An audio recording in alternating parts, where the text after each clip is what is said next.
Because words are like a weapon. It's like a knife. Now, when we take the knife, we can use the knife in order to do something good, as a useful thing. Right? We can use the knife to cut vegetables and cut useful things. And also, knife can be used to kill a person. So words are like that.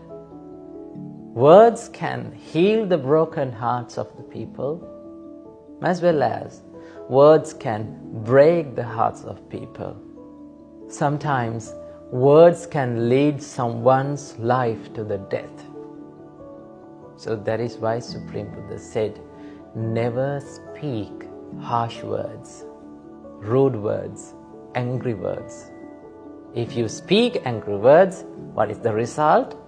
You will be spoken angrily and you will get hurt by the same words one day by someone else. So as the result of that action, according to the law of that karma, you are going to go through a hard time one day. So remember, when you speak the words, you have to think about what you are speaking.